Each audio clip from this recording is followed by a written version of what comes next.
অবাক করার মতো বিষয়টা যে শহরের পাশে আমরা এইভাবে চাষাবাদ করে খাইতে পারতেছি, এটাই অনেক কিছু, এটাই অনেক পাওয়া।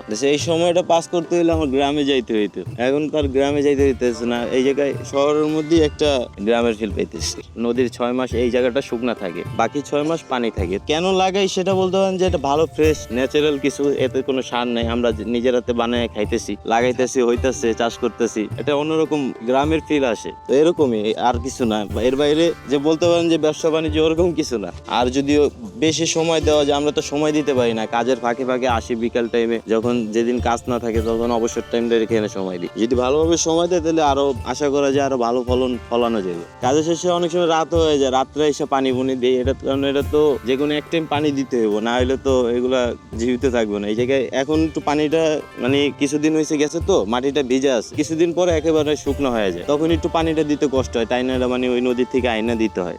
3 বছর আগে শুরু হয়েছিল, এখন আর শেষ নেই। এটা যতদিন ইনশাল্লাহ আমরা যতদিন আছি করার চেষ্টা করব। আর সবারই করা উচিত। আসলে কৃষিকাজ করলে মন ভালো থাকে, শরীর স্বাস্থ্য ভালো থাকে, প্রকৃতির মাঝে দেখা গেছে এই শহরের মাঝে প্রকৃতির মাঝে থাকার সুখটাও এখানে পাওয়া যায়। ভবিষ্যতে তেমন কোনো প্ল্যান নাই, দেখা গেছে যখন যেটা মনে চায়, আমাদের খাইতে যেটা মনে যাবে আমরা ওইটাই লাগাই। এমনি প্ল্যান করে যদি লাগাইতাম তাহলে তো অনেক কিছু হইব ইনশাল্লাহ। মাটি ভালো তো এখানকার, তুরাগ নদীর পাশে তো মাটি ভালো। ন্যাচারাল একটা জিনিস নিজের হাতে যে এটা ফলন করলাম, চাষাবাদ করলাম, খাইলাম, এটা একটা তৃপ্তি।